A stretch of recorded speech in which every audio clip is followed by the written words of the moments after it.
They inhabit our nightmares. Best villains don't know they're villains. Best villain thinks he's a hero. They enliven our myths. If you're a Jungian psychologist, you say that we have a shadow side, a part of ourselves that we are not willing to acknowledge, that we project our negative traits onto. They are the archetypes that embody the dark side of the human condition.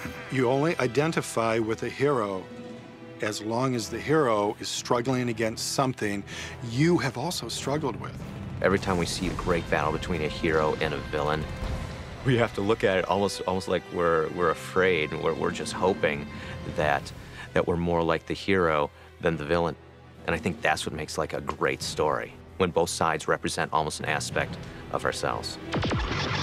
They are the villains of the Legion of Doom.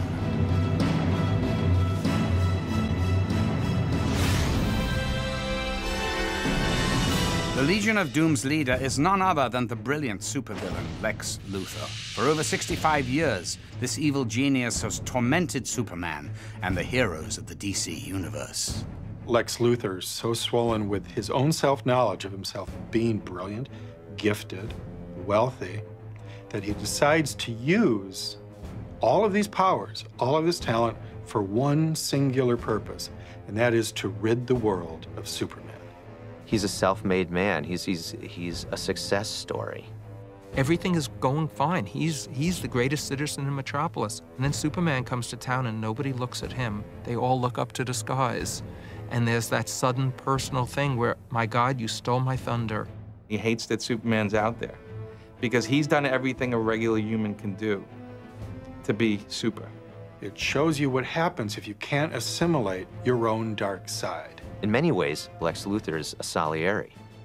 He's the man who doesn't have the talent of the others, but who is in a position of tremendous power, but who resents the fact that anyone else has talent, and it drives him nuts.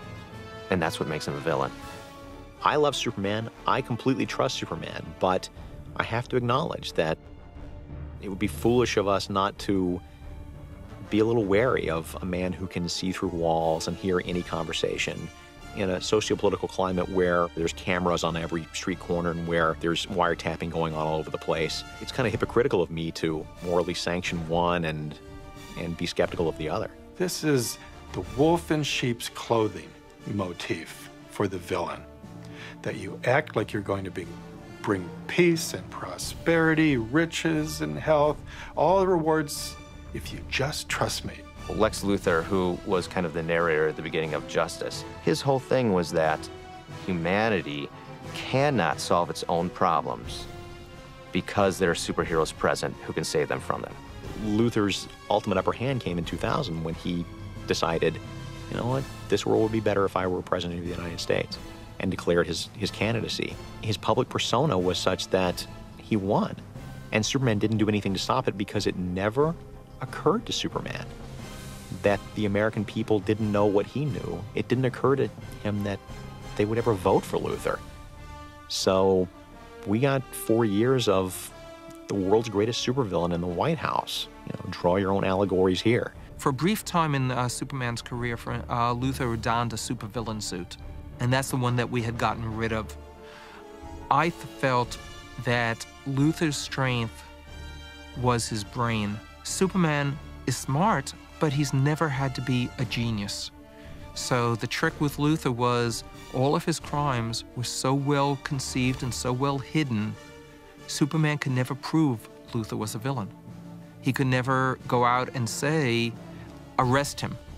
So they don't have a match in powers. They're exact opposites, in fact, because Superman could go poink and Luthor's dead.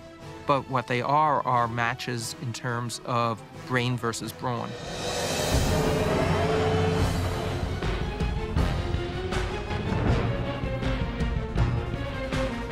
If one supervillain was bad news, the specter of a collection of fiendish foes working together was, on its face, a frightening proposition. But with evil tendencies come complications. The biggest difference between the Legion of Doom and the comic books, and I think the Legion of Doom on the old Super Friends series, is the level of doomishness they've got. And certainly in Justice, they're nasty, some guns. I mean, they're planning to take over the world, they're planning to devastate everybody. They are Doom. If they succeed, much of the world is doomed. If the Super Friends version, maybe there would be a traffic jam. In our Justice League, we got a group of villains together in one story where they were, Luthor organized them and got them together, and they were going to challenge the Justice League. And they captured Batman at first, and it looked like they were going to do really well for themselves. But ultimately, all of their internal character flaws got the better of them. One of the big things that I thought about in Justice was, how could you have a community of villains? Because the very nature of what these characters are intrinsically self-oriented approaches to ordering the world. At heart, Superman, Batman, and Wonder Woman all want the same thing. You put Luthor and Brainiac and Joker in the same room, and, beyond eradication of the superheroes, they don't really want the same thing at all. They want it all for themselves. Selfishness is generally the key ingredient that always undoes the supervillain groups. Not only had the average reader of comic books matured, but the brutal history of the 20th century brought to light a knowledge of evil previously unimaginable. And it was often an evil that seemed benevolent at first blush. Comic book writers and artists felt compelled to bring this darker, more sophisticated vision of evil to their work. You look at Pol Pot in Cambodia, Mao in China, Stalin and Hitler, and all these demonic characters. They began not villainously, not recognizably, but heroically. With every generation, it seems, comic books have become more vigilant about the promises of politicians. What you see happening in the beginning of so many stories is that a spell is cast. The whole world becomes enchanted, as it were. And the common folks are hypnotized by these promises. And it takes a hero to be able to see through the emptiness of those promises. When choosing his villain for the New Frontier, writer and artist Darwin Cooke knew the menace had to be powerful enough to threaten the extinction of mankind itself. When I sat down to try to figure out who that menace was, I noticed that in most of these stories, it's an alien comes from outer space. And I thought I'd rather go the other way. And I said, what if there was a creature that evolved independently and had been on our planet the entire time, since the birth of creation? The center was Darwin's way of sort of tying together all the early DCU business with Dinosaur Island. The creature kept the dinosaurs on itself, on the surface of its own body, for food.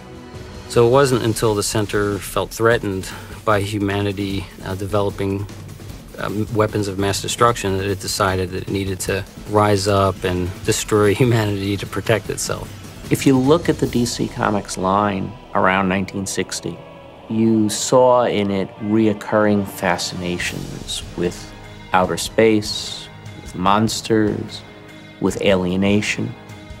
And what Darwin took in all of that were the disparate elements to pull together into a single plot for New Frontier.